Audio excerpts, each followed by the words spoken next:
नमस्कार, मैं हूं जिल्पा क्षत्रिय और आप देख रहे हो के न्यूज नेशनल। जम्मू कश्मीर के कुलगाम में आतंकियों ने आज बैंक कर्मी की गोली मारकर हत्या कर दी। आपको बता दें कि आतंकी संगठन कश्मीर फ्रीडम फाइटर्स ने इसकी जिम्मेदारी ली है और इतना ही नहीं, कश्मीर फ्रीडम फाइटर्स यानी कि KFF ने पत्र जारी कर चेतावनी भी दी है। आतंकी संगठन ने कहा कि जो भी कश्मीर के डेमोग्राफिक बदलाव में शामिल होगा उसका यही अंजाम होगा। जो भी बाहरी लोग इस धोखे में रह रहे हैं कि मोदी के नेतृत्व वाली सरकार उन्हें यहाँ स्थायी कर देगी, उनके लिए ये आंख खोलने वाला है। अब बाहरी लोगों को वास्तविकता समझ लेनी चाहिए कि उन्हें इसके लिए जान भी गंवानी पड़ेगी। सोचिए कहीं देर न हो जाए और अगली बारी तुम्हारी हो। अब प्रश्न यही है कि कश्मीर में 317 हटाने के बाद भी इतनी स्थिति तंग क्यों है?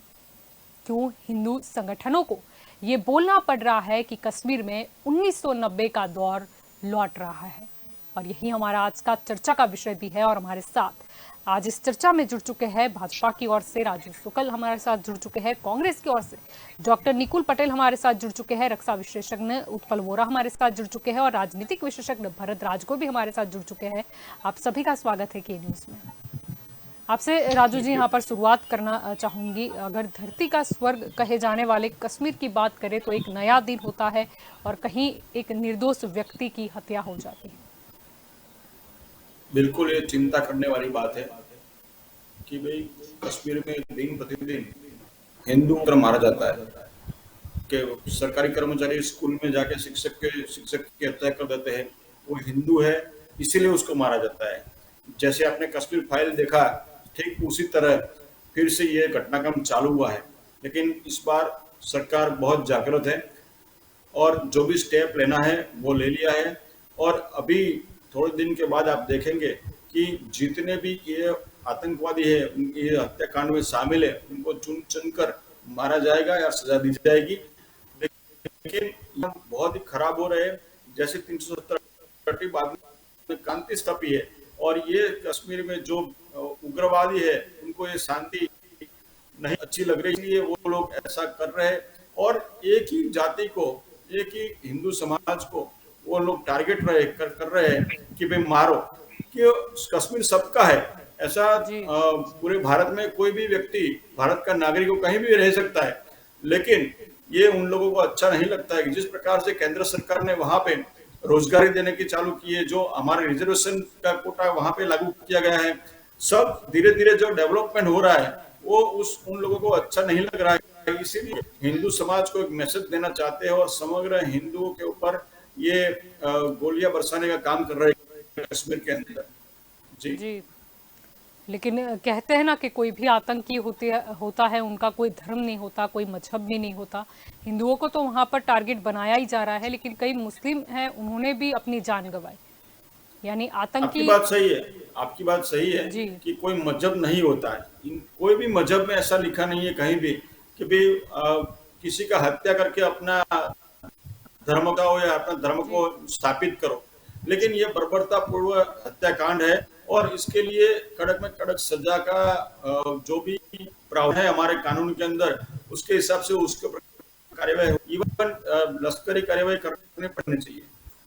जी जी, आपके और निकुल जी यहाँ पर आना चाहूंगी क्योंकि राहुल गांधी का भी एक ट्वीट सामने आया है जिनमें उन्होंने लिखा है कि बैंक मैनेजर, टीचर और कई मासूम लोग रोज मारे जा रहे हैं। कश्मीरी पंडित पलायन कर रहे हैं, जिनको इनकी सुरक्षा करनी है उनको फिल्म के प्रमोशन से फुर्सत नहीं है। भाजपा ने कश्मीर को सिर्फ अपनी सत्ता की सीढ़ी बनाया है। कश्मीर में अमन कायम करने के लिए तुरंत कदम उठाए प्रधानमंत्री जी। जैसे आपने बताया कि आतंकवादी यानी जो आतंक फैला रहा है वो, जिसका कोई धर्म नहीं होता है, जिसका कोई मजहब नहीं होता है, जिसका कोई उद्देश्य बोले तो एक अच्छी राह पे चलना नहीं होता है, ऐसे जो भी लोग हैं और देश की शांति में जो खनन पहुंचा रहे हैं, वो सभी लोगों को बोल सकते हैं कि देश के हित में अगर जो भी कड़े से कड़म कदम उठाना है वो उठाना चाहिए। और उसी वजह से आज राहुल गांधी जी ने बताया कि जिस तरह कश्मीर के अंदर आज वापिस जो दौर चालू हुआ है उसमें कोई धर्म का आदमी नहीं मर रहा है, उसमें भारतीय मर रहा है, एक भारत का देशवासी मर रहा है। क्योंकि जैसे बताया, मैं लिस्ट देख सकता हूँ कि 13 मई को एक पुलिसकर्मी रियाज अहमद का मृत्यु हुआ। फिर 24 मई को एक पुलिसकर्मी है सैफुल्लाह कादरी का हत्या हुआ। फिर अभी रिसेंटली 31 मई को रजनी बाड़ा जी का हत्या जी हुआ, जो शिक्षक है। वैसे पिछले 5 महीने में अंदर 13 से 20 लोगों का जो दिन दहाड़े हत्या हो रहा है, तो जो कायदा और व्यवस्था की हम बात कर रहे हैं, जो मिलिट्री आर्मामेंट जो सरकार दावे कर रही है केंद्र सरकार के, हमारा जो पूरा फोर्स है वो लगा हुआ है।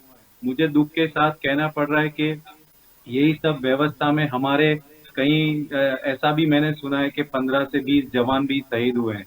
वो सब डेटा बाहर आ रहा है। कई बार हमने देखा है कि पिछले तीन तीन साल में जब से ये पूरा स्टेट का जो एडमिनिस्ट्रेशन है वो जनरल के हाथ में गया है, वो गवर्नर जनरल के हाथ में, तब से वहाँ पे मीडिया को भी पूरा पेनिट्रेशन नहीं है।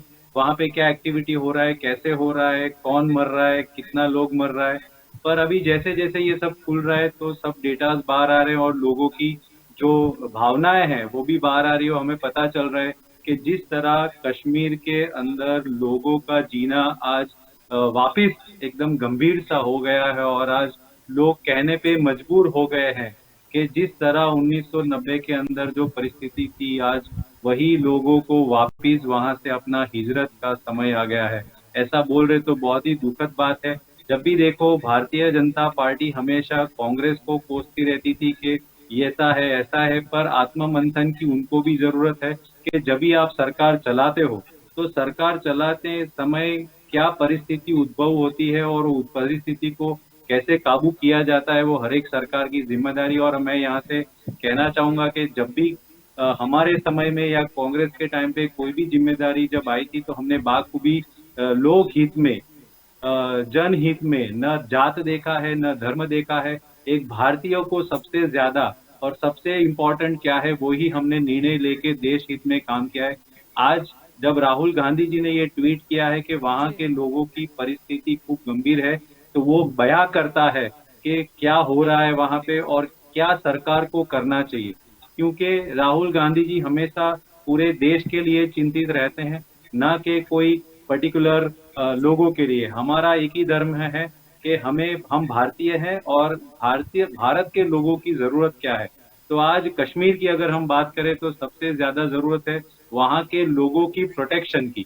ना प्रोटेक्शन की बात मैं कर रहा हूं तो मैं फिर से बोलना चाहूंगा कि हम कोई धर्म की बात नहीं करें। भारतीय की वहां पे क्या जरूरत है उसको प्राथमिकता देनी चाहिए, न कि अपने भारतीय जनता पार्टी का जो भी एजेंडा है उसको प्राथमिकता रख के देश हित में जो सबसे ज्यादा जरूरी है वो वहां पे सरकार को निर्णय लेने का राहुल गांधी जी ने प्रधानमंत्री को आह्वान किया है। और विपक्ष की तरह हमारी नैतिक जवाबदारी है कि जो भी सरकार है उनको ध्यान दिया जाए कि आज देश की जरूरत क्या है, या फिर आज एक प्रदेश है जिसमें आज जिस तरह लोगों की हत्या हो रही है तो उसमें उनको क्या एक्शन लेना चाहिए वही आज हमारे राहुल जी ने कहा है। और मैं तो दुखद हूँ इस पूरे वाकयात से कि जिस तरह कश्मीर के अंदर आज परिस्थिति गंभीर हुई है। तो दुख की बात है, हम सबको साथ में मिलकर चिंतन करना चाहिए और जो भी ऐसे लोग हैं, ऐसे तत्व है, उनको कड़ी से कड़ा सजा होनी चाहिए। और ऐसे जो भी संगठन है जो बोलते हैं कि हमें मुक्त चाहिए, कश्मीर मुक्त चाहिए, उन सभी को हमारा जो भी सेना का काम बहुत अच्छा है, वहाँ की लोकल पुलिस का काम अच्छा है, उनका सहयोग करके केंद्र सरकार को कड़े से कड़े कदम उठाना चाहिए। ऐसी मेरी भावना है जल्पा जी। जी बिल्कुल। आपकी और भरत जी यहाँ पर आना चाहूंगी, क्योंकि अगर बात करें द कश्मीर फाइल्स, ये फिल्म अभी आई थी, ये काफ़ी विवाद में भी रही क्योंकि कई पॉलिटिकल एंगल भी इसमें निकाले गए। लेकिन प्रश्न यही उठता है कि जब हिंदू संगठनों का दावा होने लगे या फिर वहाँ रह रहे कश्मीरी जब ये कहने लगे कि 1990 का दौर लौट रहा है, तो इसका मतलब यही है कि वहाँ पर स्थिति कितनी गंभीर होगी या वहाँ पर भय का कितना माहौल है, ये उनके शब्दों पे से समझा जा सकता है। जलपा जी, सबसे पहले तो मैं एक ही बात कहना चाहता हूँ दोनों तरफ से, चाहे वो आतंकवादी हो चाहे हमारी सरकार हो, बंदूक की नोक पर मेरे ख्याल से जब हम चाहते हैं ऐसा परिणाम हमें नहीं मिल सकता है। उसका नतीजा लेने के लिए सबसे पहले जो राजनीतिक हमारी स्टेप्स उठाने पड़ेंगे, कदम उठाने पड़ेंगे, वो पहले से जरूरी है।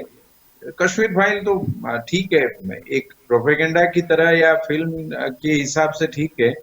बाकी लोगों की जो विचार सरणी है, लोगों का सोचना है, वो लोगों की सोच में जो बदलाव लाना चाहिए, वो मेरे ख्याल से हम नहीं ले पा रहे हैं। क्योंकि हमारी मिलिट्री या वहां की पुलिस भी चाहे कोई कदम उठाने जाए, किसी आतंकवादी को पकड़ने जाए, तो हम तुरंत वहां उसका विरोध का सामना करना पड़ता है उनको। सेम वे मुझे लगता है कि पॉलिटिकली भी हम थोड़े बहुत कच्चे पड़ रहे हैं। मुझे दुख के साथ कहना पड़ता है, जिस दिन यहाँ मलिक को सजा हुई, पाकिस्तान की संसद में डिक्लेयर होता है उसका विरोध करने के लिए, भाई भारत क्यों विरोध नहीं करता? उसके राजदूत को बुला के आप समन्स करो, आप बोलो उसको, बाकायदा उसका विरोध आप डिक्लेयर करो कि ये हमारी अंदरूनी बाबत है, वो आप उसके बारे में वहां चर्चा नहीं कर सकते।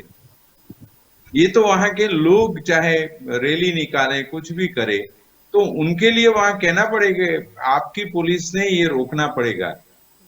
हमारे खिलाफ कोई भी जो चर्चा होगी, वो चर्चा हम सहन करेंगे नहीं। दूसरी बात, जब भी हमारे माननीय प्रधानमंत्री या दूसरे मंत्री जाते हैं वहां, एक सभा कर ली, वो सभा करने से कुछ नहीं होगा। वहां के लोगों के लिए कुछ न कुछ करना पड़ेगा, और खास करके जितने भी मुस्लिम हैं उनको, कि भाई हिंदुस्तान हमारा देश है, हम अलग नहीं होना चाहते हैं, ये उनके लिए कहना जरूरी है, और मेरे ख्याल से वो हम नहीं कर पा रहे हैं। तीसरी बात, जो अधिकारियों को, वो तो क्योंकि आपकी सैलरी ले रहे हैं, अधिकारियों को आपने सूचना क्यों नहीं दी? वो जो शिक्षिका की बात है, अध्यापिका की, उससे कहा कि मेरी ट्रांसफर करो, अधिकारी ने उसकी बात तक नहीं सुनी। तो ये अधिकारियों को भी संवेदनशील हमें बनाना पड़ेगा।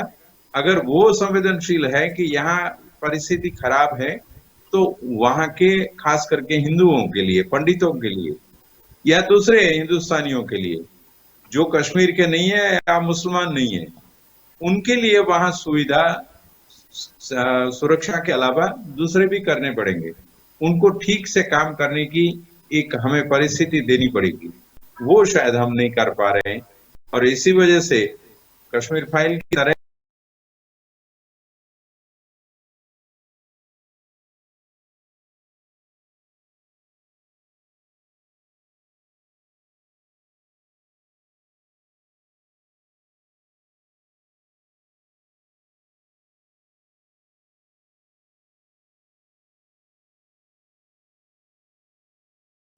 आपकी और उत्पल जी यहाँ पर आना चाहूँगी, क्योंकि जब भी जम्मू कश्मीर का जिक्र होता है तो आए दिन सुर्खियों में यही रहता है कि कितने लोगों ने घुसपैठ की कोशिश की, कितने आतंकी वहाँ पर ठार हुए, ये भी आता है कि कितने जवान शहीद हुए, और अब लगातार ये सिलसिला कि वहाँ पर निर्दोष लोगों की हत्या की जा रही है।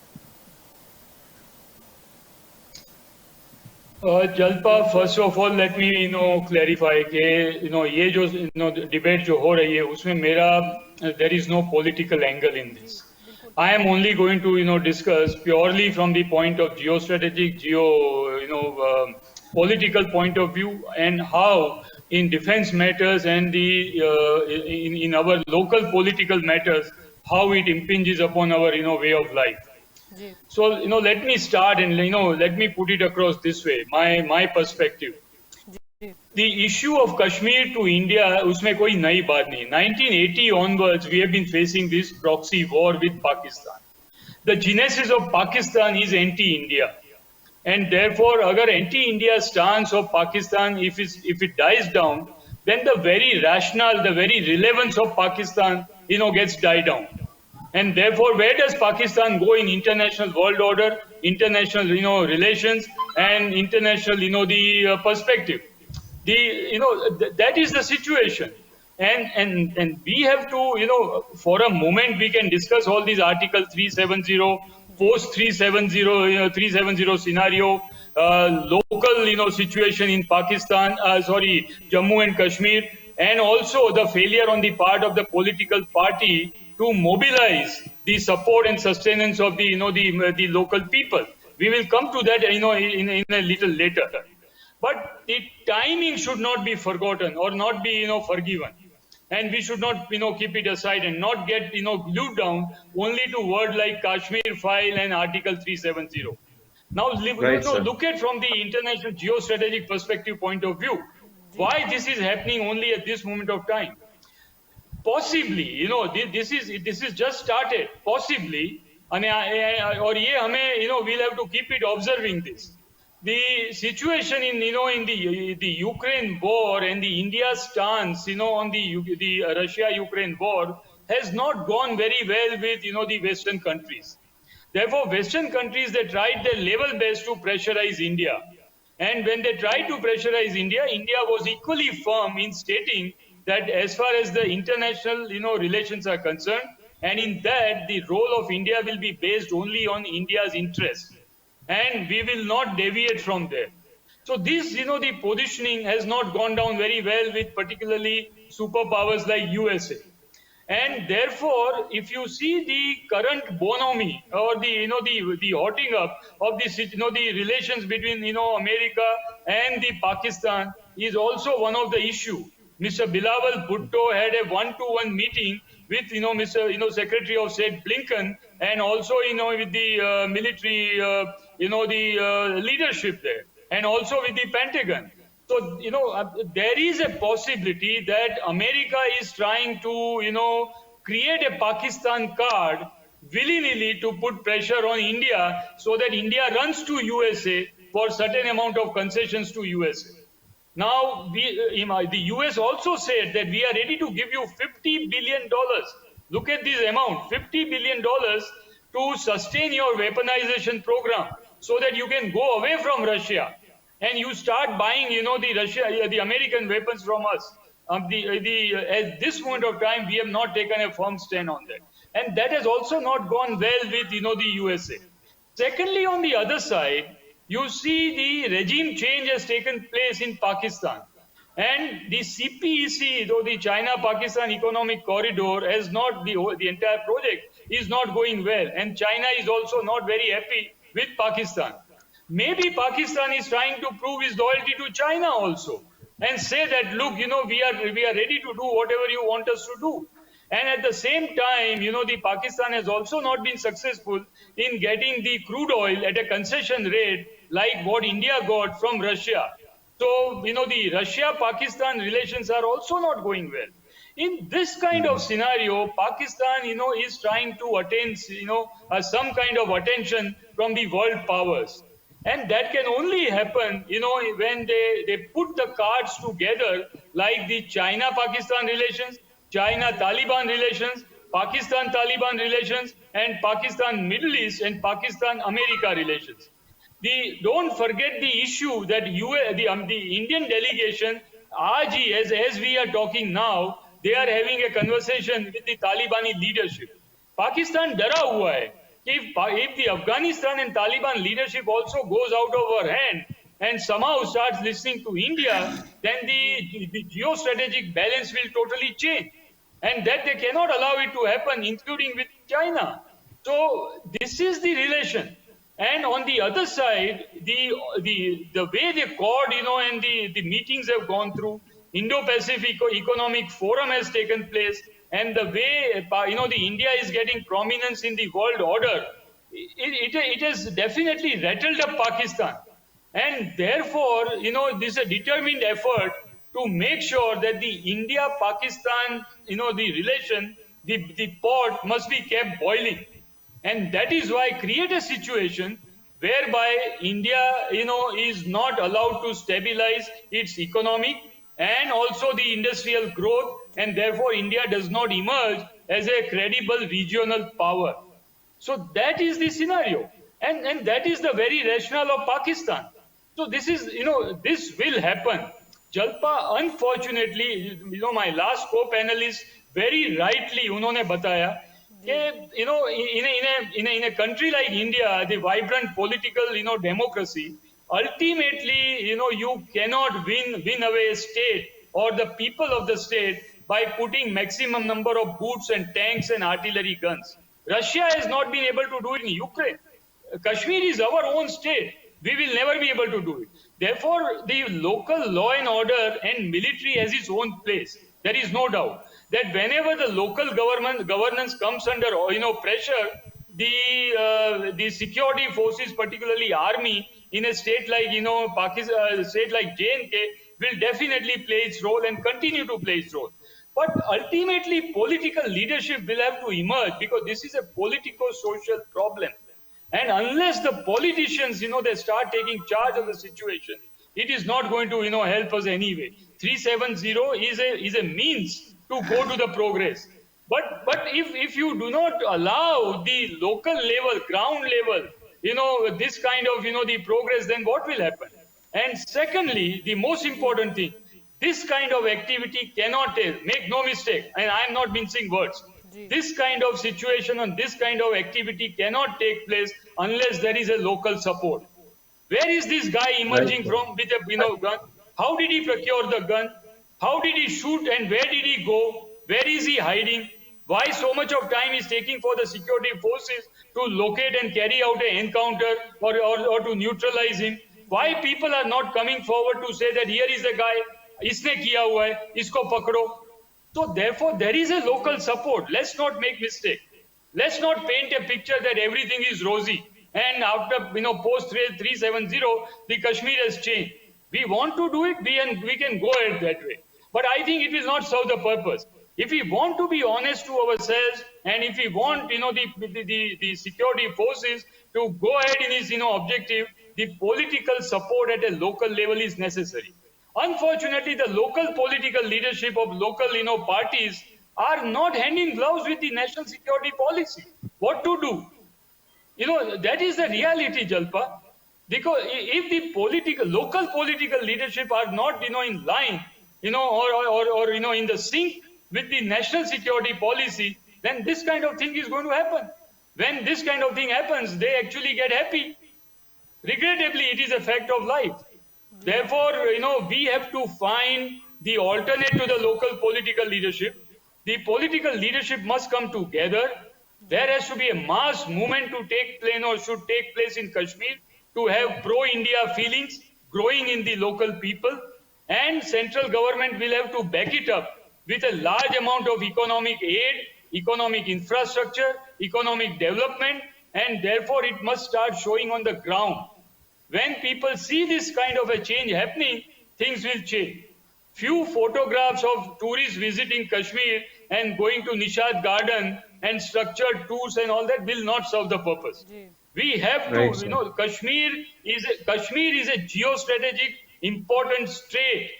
And those who know the Kashmir and Kashmir territory and territorial, the reality of life, any amount of army you put, it is not possible to create some kind of a, wall between Pakistan and Kashmir. Infiltration will take place because the kind of nalas, culverts, mountains, the dense desert, forest, the terrorists will come. And ISI and Pakistan army is determined to run down India and make sure that India will not get its, act together. Therefore, we are besotted. I am using this word. India is besotted between two difficult nuclear neighbors. One is Pakistan and one is China. And unfortunately, these two neighbors, they are in cahoot with each other. They have a geostrategic linkage between two of them. And now Afghanistan has added up. Now Iran is likely to add up. Therefore, the entire, the axis is getting created. And in this kind of situation, China will not, drop a tear to make sure that India's life becomes miserable. And they will use Pakistan to make sure that this pot is boiling. We have to be prepared for it. And unless the political, the reality changes in Kashmir, to my mind, I can be wrong, and please prove me wrong. Unless the political reality and politico-social reality changes in Kashmir, we have a very difficult situation on our hand, and we have to be prepared to tackle it. Only just putting military and law and order situation and police and BSF will not serve the purpose. Timely, of course, everything will come down when the boots are on the ground and people will be deployed. But when they will be removed, again the situation will flare up. because they will wait for their time and turn. जी बिल्कुल। So we must catch up with the geostrategic reality, geopolitical reality, regional reality, and local reality. And all these policies put together must have a comprehensive policy, and that must play together. Piecemeal scenario and piecemeal dealing with the situation will not serve the purpose in long run. In any case, we are facing this from 1980 onwards, and Pakistan has made our life miserable. And the way the nuclear card is now, in between two of us, the major shift in the strategic situation between India Pakistan, unfortunately, I hate to say this, but unfortunately it is not possible. We can carry out 10 Balakot strikes, but what will fetch? We have already carried out one Balakot strike. Where's Pakistan change anything? Russia has demolished Ukraine. It has turned into a graveyard. 1/3 of the Ukraine Russia has taken over. But look at how Ukraine is fighting. So therefore, in today's world order, when the world is standing on a crossroad, the world order is changing. And in that we have to fit in, Jalpa. And people have to realize this. Policy makers have to realize that what the kind of challenges that we are facing. जी बिल्कुल। आपके और राजू जी यहाँ पर आना चाहूँगी, क्योंकि जानकारी ये भी मिली है कि शुक्रवार यानी कि कल अमित शाह एक हाई लेवल मीटिंग भी लेने जा रहे हैं। सरकार बहुत जागृत है और नरेंद्र भाई बहुत सख्त कदम लेंगे, वो भी एक सनातन सत्य है। जैसे उत्पल जी ने बताया कि इसमें प्रॉक्सी वॉर ही है, इंटरनेशनल फैक्टर्स बहुत काम करते हैं। जिस प्रकार से 370 हटने के बाद जो शांति और अमन का वहां पे माहौल बन रहा था, उसको बिगाड़ने के लिए जो बाहर की ताकतें है वो अभी ये सब करवा रही है।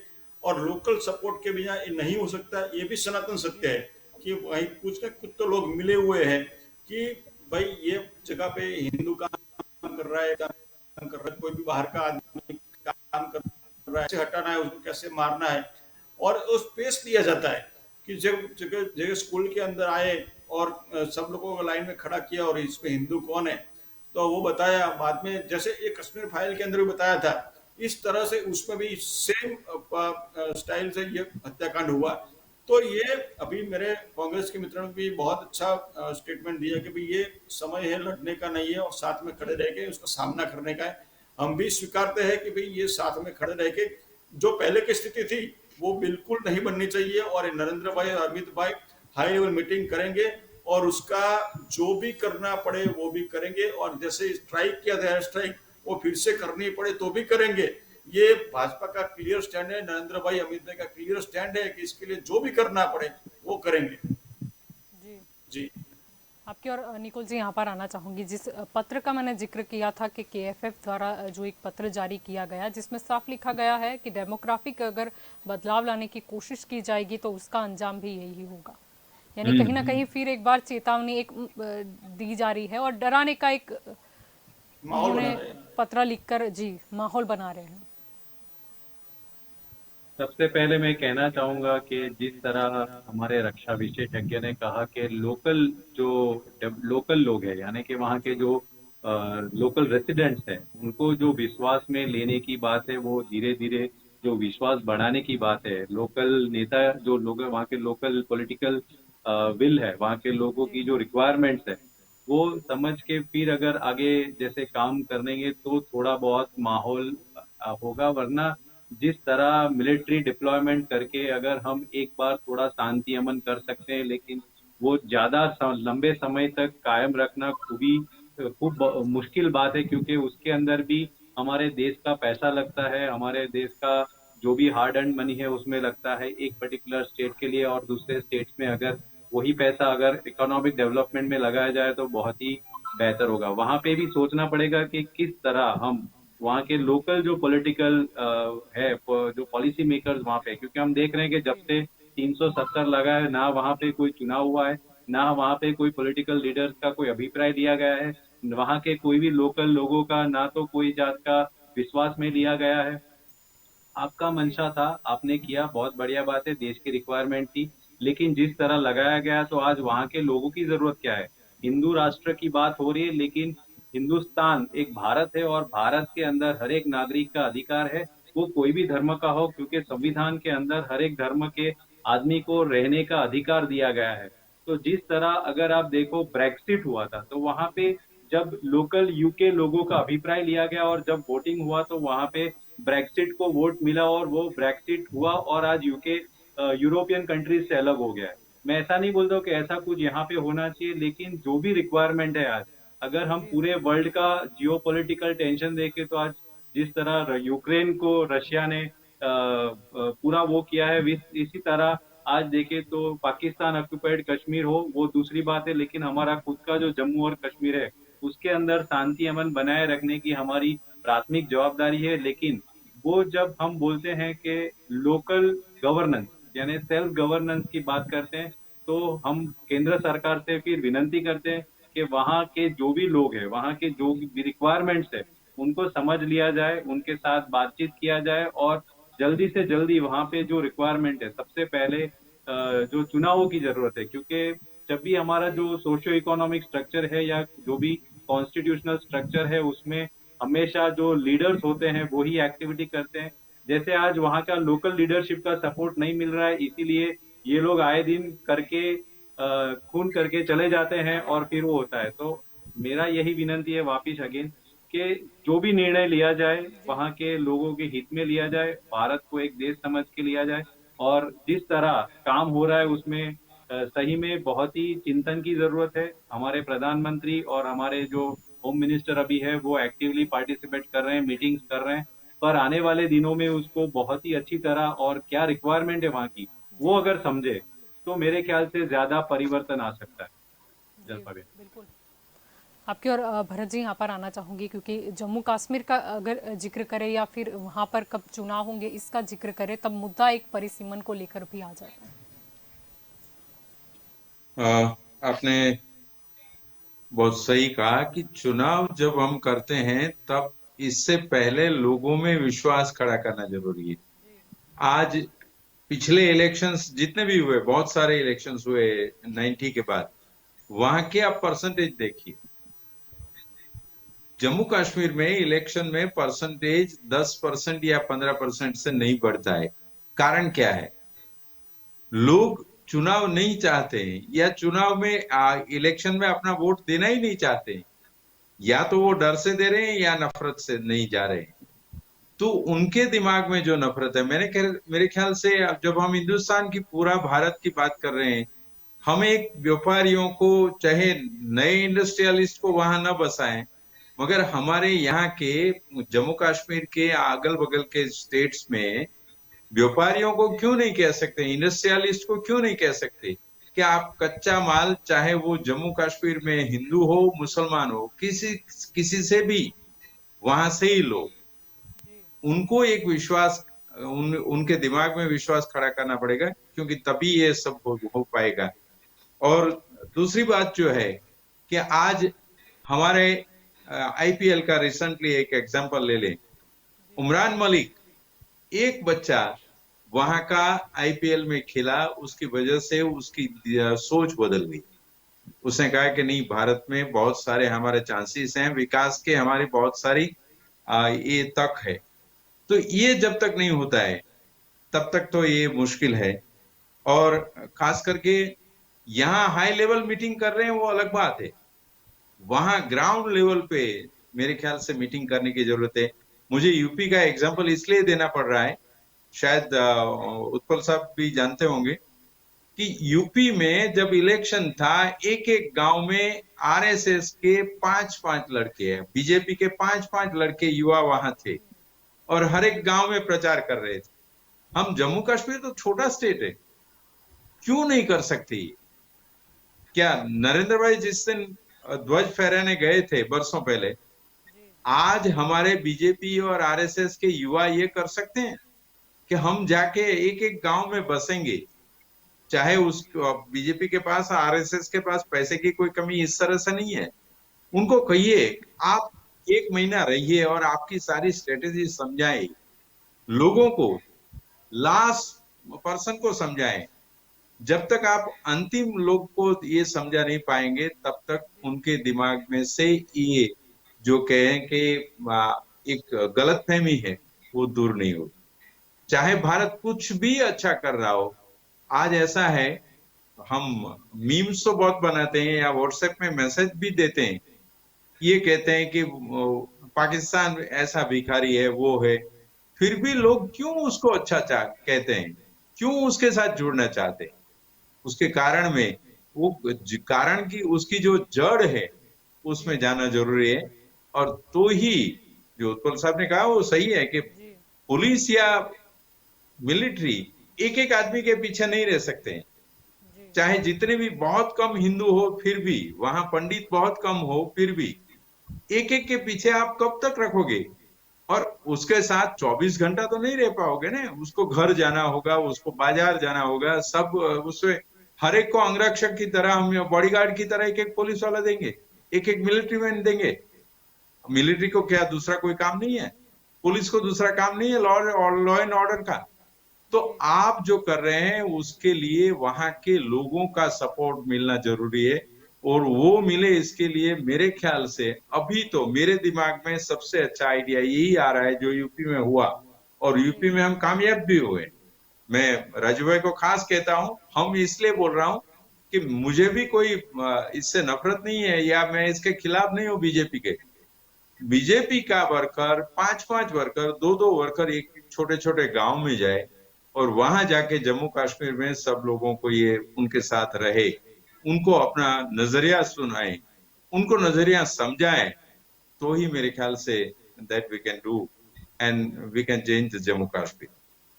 जलपा आपके और उत्पल जी यहाँ पर आना चाहूँगी। जैसे पहले भी हमारी चर्चा हुई कि लोकल सपोर्ट के बिना पॉसिबल नहीं है कि इस तरह दिन दहाड़े किसी की भी हत्या हो जाए, या फिर कहीं ना कहीं सेना को भी एक बड़ा सर्च ऑपरेशन हाथ लेना पड़े, लेकिन वहाँ पर से भी कोई सपोर्ट नहीं, या फिर कई बार तो ये मुश्किल हो जाता है कई प्रशासनों के लिए भी डिसाइड करना कि ये जो लोग हैं वो निर्दोष यहाँ पर रहने वाले हैं या फिर घुसपैठ किए हुए कोई आतंकी उनके साथ वाले हैं। लेकिन प्रश्न ये भी है कि वहां पर आगे जाकर चुनाव भी होगा, एक परिसीमन को लेकर तो एक ड्राफ्ट भी तैयार कर दिया गया है, लेकिन उस वक्त क्या सिचुएशन होगी? क्योंकि कई बार हम देखते हैं कि शांतिपूर्ण माहौल रहता है, लेकिन जैसे ही चुनाव आता है तब कहीं ना कहीं कोई भी अपना प्रो एजेंडा सेट करने के लिए कुछ भी कर गुजरता है। बिल्कुल। See, Jalpa, please pardon me. I am not a political man, so I cannot say that to what extent, the one particular political party or two political parties, they go and they start staying there, or inko kitna success milega. I'm not the right person. So, please pardon me. I may not be able to, give my correct perspective on that. But I am saying two different things altogether. And that is that it is the duty, fundamental duty of the armed forces to give support to the local governance and local policy makers. It is meant for that. Apart from the averting the external aggression and making sure that the people of the country and the people in the country itself, they are safe and secure. That is the primary responsibility of the armed forces. And secondary responsibility is to give support to the governance and to create a kind of a situation that the governance can flawlessly function over there. Now, what happens here in this kind of situation is that unless and until, the local leadership emerge and their credibility goes up and they are in sync with the national policy and national well-being, it is, to my mind, they are going to face problem. Because, Kashmir, those who have operated in Kashmir, the Kashmiri people, they are very, very, from within themselves, they are very proud of themselves. And therefore, they will never, ever accept, some kind of a, extraterritorial, the authority imposed on them.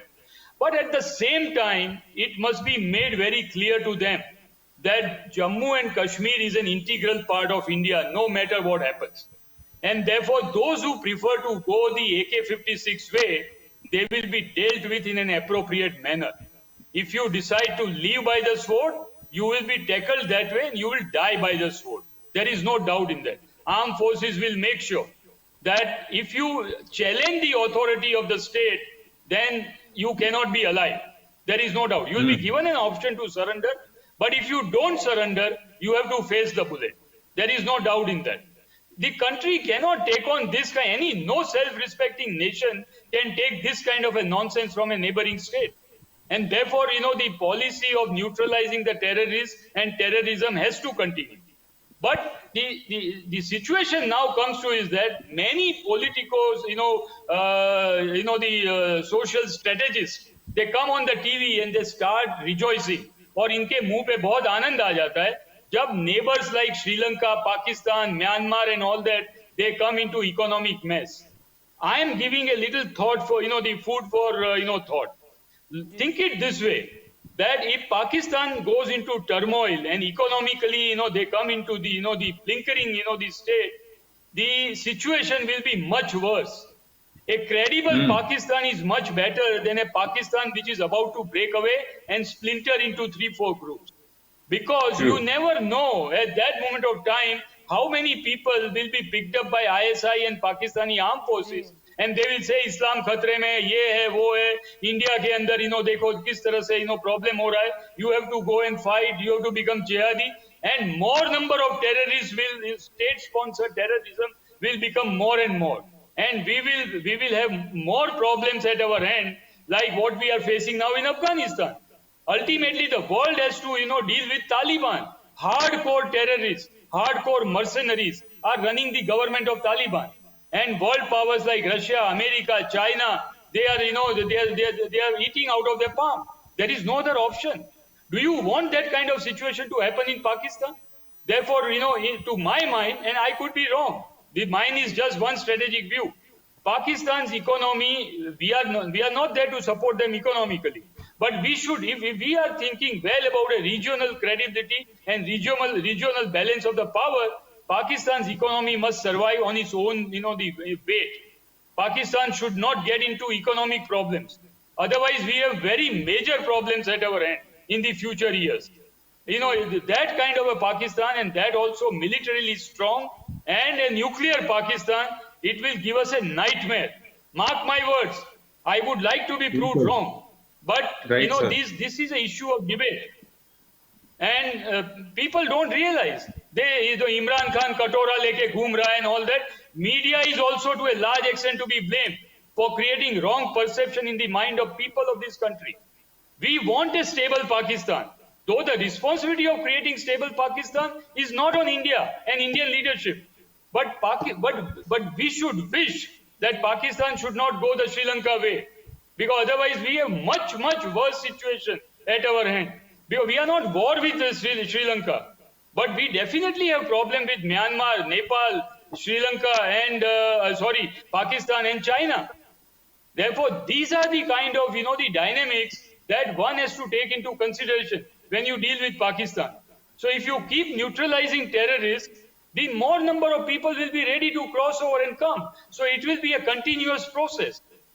And that is why I say that the challenge can only be met by creating a credible local politico-social stable situation backed by economic policy of the center.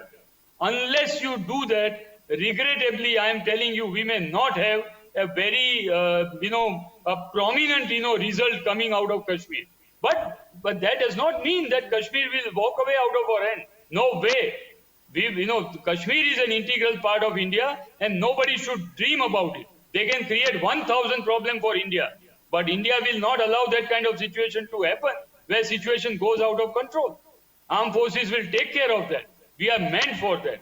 But that does not mean that you keep leaning on armed forces all the time. The alternate governance system, the local governance system must fructify. And it is the duty of the political parties to make sure that take the Jammu and Kashmir and merge it with the local mood of the country. The responsibility is on political leadership.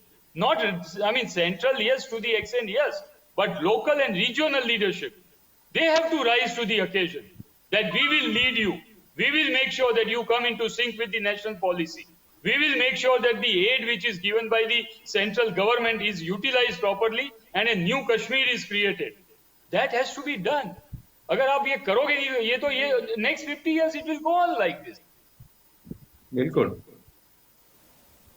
आपके और राजू जी यहाँ पर आना चाहूँगी। अगर जम्मू कश्मीर की बात करें तो जम्मू कश्मीर का विकास होगा वगैरह वगैरह बातें तो खूब हुई, लेकिन मूल मुद्दा यहाँ पर यही है कि जब तक खौफ रहेगा तब तक वहाँ के लोग किस तरीके से काम कर पाएंगे। क्योंकि अभी देखा गया कि एक शिक्षिका की जब हत्या हो गई, जिसके बाद उनकी ही कोई स्टूडेंट थी जो स्कूल में ही बेहोश हो गई, यानी एक डर एक खौफ उन्हें भी, वहाँ पर बच्चों को भी ये लगने लगा कि आज हमारे जो शिक्षिका है उन पर गोली चली है, कल शायद हम पढ़ने के लिए निकलेंगे हम पर भी गोली चल जाएगी। यही हो रहा है कि राबता मुजब के जनजीवन स्थायी होने लगा वहाँ पे, और जो लोकतांत्रिक प्रक्रिया थी वो भी चालू होने लगी। तो वहाँ के जो राष्ट्र विरोधी तत्व है उनको ऐसा लगा कि भाई हमारा जो भी एजेंडा है वो अब नहीं हो सकेगा, तो इसकी वजह से उन लोगों ने ये आतंक मचाना फिर से चालू किया। तो जैसे जैसे खौफ, आपने जो खौफ शब्द चुना वो सही बात है कि लोगों को डराए रखो कि भाई हम हैं तो आप हैं, और अगर आप हमारे दायरे से आप बाहर जाएंगे तो आपको गोली मार दी जाएगी, जो हम बोले वही आपको करना है। तो धीरे धीरे जैसे डर का माहौल खत्म हो रहा था, तो उनकी वजह से पाकिस्तान, चाइना और जो भी वो इंटरनेशनल जो भी हमारे भारत में जो तकलीफें पैदा करना चाहते हैं उन देशों के द्वारा ये सब किया जाता है, यानी कि प्रॉक्सी वॉर होता है। और उनकी वजह से वो डर का माहौल खड़ा करने के लिए ही ये जो फिर से वो आतंकी माहौल खड़ा किया है वो उन्हीं की वजह है। जी आपके और निकुल जी यहाँ पर आना चाहूँगी, क्योंकि काफ़ी बार ये देखा गया कि हमेशा एक प्रयास होता है कि कैसे जम्मू कश्मीर को एक नए सिरे से शांतिपूर्ण बनाया जाए, लेकिन फिर बाद में कुछ ना कुछ ऐसी हरकतें हो जाती है कि फिर वहाँ पर एक क्वेश्चन मार्क आ जाता है। अगर कुछ समय पहले की भी चर्चा करें तो ये मुद्दा बहुत टॉप ट्रेंडिंग में रहा था कि दिल की दूरी और दिल्ली की दूरी कम करनी है, यानी कि वहाँ पर जम्मू कश्मीर के जो लोकल नेता है उनके और दिल्ली में जो केंद्रीय सरकार है उनके बीच में एक समन्वय हो, ताकि जम्मू कश्मीर की सिचुएशन बेहतर हो पाए, या फिर कुछ अगर प्रॉब्लम्स है या कम्युनिकेशन गैप है वो दूर हो पाए। लेकिन जिस तरीके से स्टेटमेंट वहाँ के भी लोकल नेता के आते हैं, जैसे महबूबा मुफ्ती की बात कर लो या फिर हम अगर अब्दुल्ला की बात कर ले, उनके भी स्टेटमेंट ये आते हैं कि पता ही नहीं चलता है कि आखिर उन्हें तकलीफ कहाँ है अभी भी। जिस तरह ये पूरा माहौल बन रहा है धीरे धीरे, तो जैसे लोकल लोगों की रिक्वायरमेंट लोकल लोग ही ज्यादा समझ सकते हैं, क्योंकि अगर हम आज गुजरात की रिक्वायरमेंट समझे तो गुजराती जो यहाँ रह रहा है उसको पता चलता है कि यहाँ के लोगों की जरूरत क्या है। उसी तरह जो वहाँ पे जो लोकल लीडर्स है, लोकल सेल्फ गवर्नमेंट जो बनाना चाहते हैं, उनके साथ 1-to-1 डिस्कस करना पड़ेगा। और जो भी सरकार बने वहाँ वहाँ लोकल लेवल पे हो, जिला लेवल पे हो, या फिर तालुका लेवल पे हो, या राज्य लेवल पे हो, तो सेंट्रल गवर्नमेंट का दायित्व इतना ही है कि वहाँ पे जो भी लोकल गवर्नमेंट है उसको समन्वय में रह के वहाँ के रिक्वायरमेंट्स को समझे और उसका सपोर्ट करे। लेकिन जो हो रहा है वो विपरीत इसलिए हो रहा है क्योंकि ये भारतीय जनता पार्टी का जो एजेंडा है पूरे देश के अंदर, आप देखो कि जिस तरह देश के अंदर एक माहौल बन रहा है, मैं बोल सकता हूं कि अमेरिका सिविल वॉर से सीखते सीखते एक डेवलप नेशन बना, और हम लोग डेवलप नेशन की ओर बढ़ रहे थे, लेकिन अभी हम सिविल वॉर की ओर जा रहे हैं। पूरे देश के अंदर एकता की जो भावना है उसको जो ठेस पहुंचाने का सबसे पहला काम जो कर रही है वो सरकार को मैं विनती करता हूँ वापस कि हिंदू राष्ट्र बनाने की बात छोड़ दे, संविधान के अंदर जो मूलभूत लिखा हुआ है उस पे मंथन करे, उस पे चिंतन करे, और सभी लोगों को अपना गिने, और अपना गिनने के बाद देश के हित में काम करे। तो मैं सोच सकता हूँ कि देश के बहुत सारे प्रॉब्लम यहीं पे सॉल्व हो जाएंगे। जिस तरह लोगों को डराने की भावना है वो आज खाली कश्मीर में नहीं है, लेकिन अगर सोचो कि एक एग्जांपल मैं देता हूं बहुत जगह पे कि जब जया बच्चन जी ने राज्यसभा में पेट्रोल के सामने अपना स्टेटमेंट दिया या फिर अपना वक्तव्य दिया एक सांसद की ओर से, और दूसरे दिन जब पेगासिस केस में ऐश्वर्या राय बच्चन के घर ईडी का अगर दरोड़ा होता है तो वो चिंता की बात है। तो देश में डर का माहौल कौन उद्भव कर रहा है, सबसे पहले वो एक भी सोचने की बात है। और मेरा ये सरकार से विनती है कि सभी लोगों को एक गिन के लोक हित में जो रिक्वायरमेंट है कैसे काम किया जाए, सबको एक गिना जाए। और ये जो आज आप देख रहे हैं कि जो मुद्दे आज देश के अंदर चल रहे हैं, आज देश के अंदर मुद्दे रोजगारी नहीं है, महंगाई नहीं है, शिक्षा नहीं है, आरोग्य नहीं है, लेकिन आज चिंता का विषय ये है कि देश के अंदर मुद्दे है लाउड स्पीकर है, देश के अंदर मुद्दा है बुलडोजर है, देश के अंदर मुद्दा है मंदिर है, देश के अंदर मुद्दा मस्जिद है, देश के अंदर मुद्दा चर्च है। तो ये सब चिंता का विषय है। और एक पॉलिटिकल पार्टी का प्रवक्ता होने के नाते जब हमें आपने ये प्लेटफॉर्म दिया है तो ये लोगों को बताना चाहूंगा आपके माध्यम से, न कि सिर्फ जम्मू और कश्मीर के लोगों को लेकिन आज पूरे देश को। आप जो लोगों भी को ये सुन रहा बताना है, चाहते हैं कि देश में मस्जिद ही बननी चाहिए, मंदिर नहीं बनने चाहिए, ऐसा बताना चाहते हैं आप क्या मैं बताना ऐसा चाहते नहीं हो? बोल रहा हूँ। आप इस्लाम राष्ट्र राजीव भाई, घोषित करना सबसे चाहते पहले हो? स्कूल्स बनने चाहिए, आप हिंदू राष्ट्र का सबसे विरोधी पहले हो? कारखाने आप बनने चाहिए। इस्लामिक राष्ट्र बनाना चाहते हो? आप लोग क्या समझते हो? कांग्रेस की विचारधारा यही है आपकी? आप हिंदुओं का कत्लेआम होता है, वहीं पे आप खुश होते हो? आपकी क्या विचारधारा है वो बताइए पहले।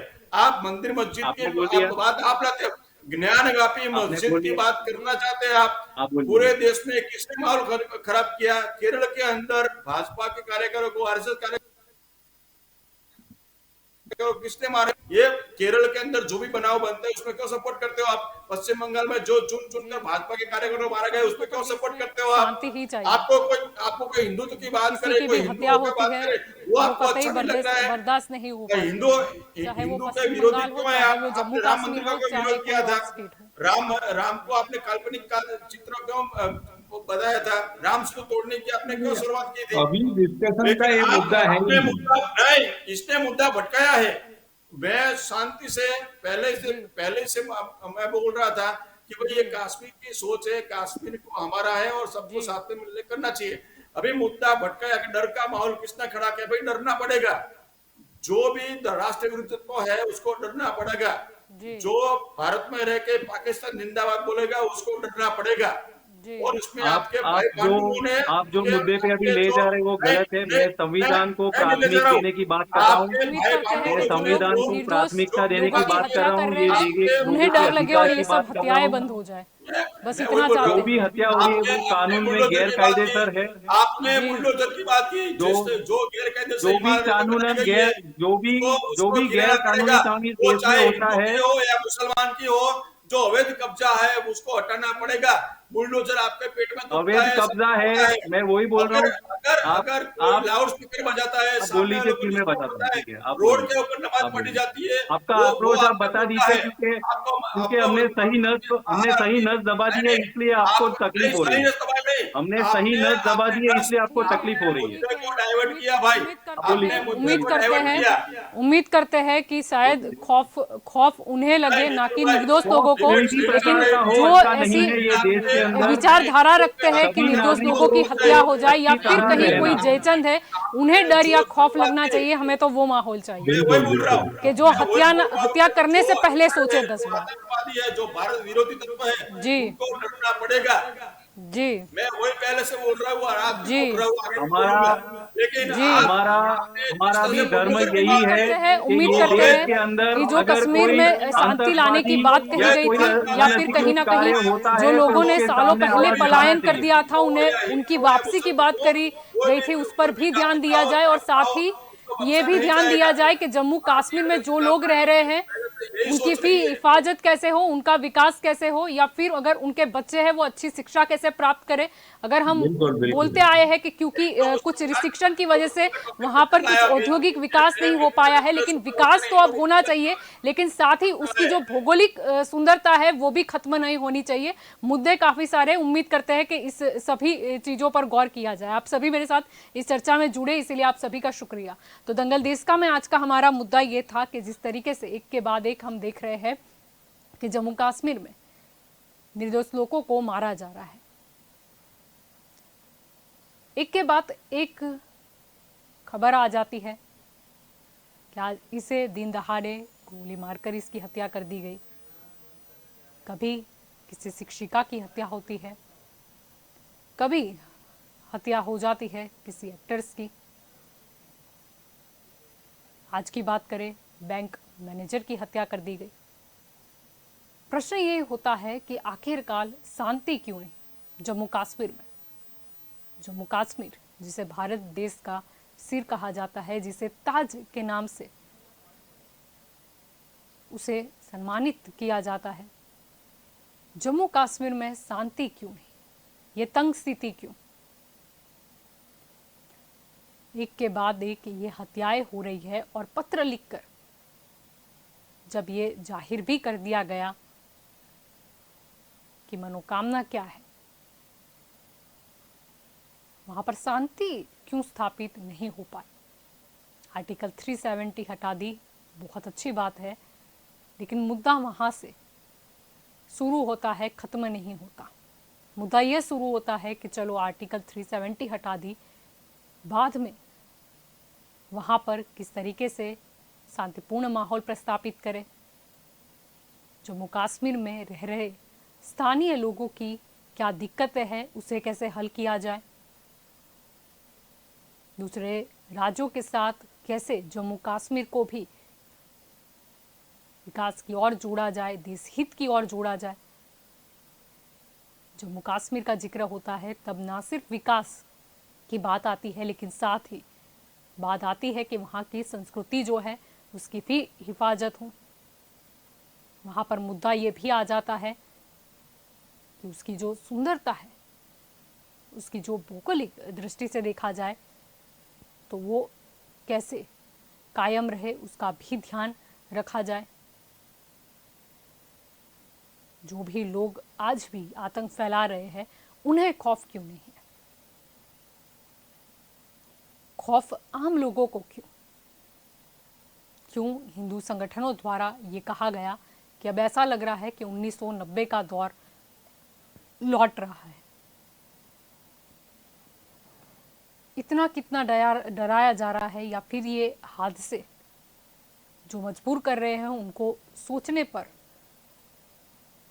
या फिर जिस तरीके से अभी हम देख रहे हैं कई दृश्य सामने आए कि कुछ लोग वहां से पलायन कर रहे हैं, ये क्यों, वहां से पलायन कैसे। कहीं ना कहीं मुद्दा तो ये था कि जो लोग सालों पहले अपना घर छोड़ के आ गए हैं उन्हें वहां पर पुनः प्रस्थापित कैसे किया जाए। अब देखा जाएगा कि आगे क्या होता है, लेकिन ये बहुत अहम है कि अब वहां पर शांति प्रस्थापित करने के लिए एक योग्य प्रशासन भी हो, वहां पर भी लोग सुरक्षित महसूस करें, और साथ ही ये भी ज़रूरी है कि वहाँ के हर एक बच्चे, हर एक युवा, हर एक वयस्क अपनी ओर से देश के विकास में सहभागी हो। तो दंगल देश का में अभी बस इतना ही। ज़्यादा जानकारी के लिए आप जुड़े रहे के न्यूज़ के साथ। नमस्कार।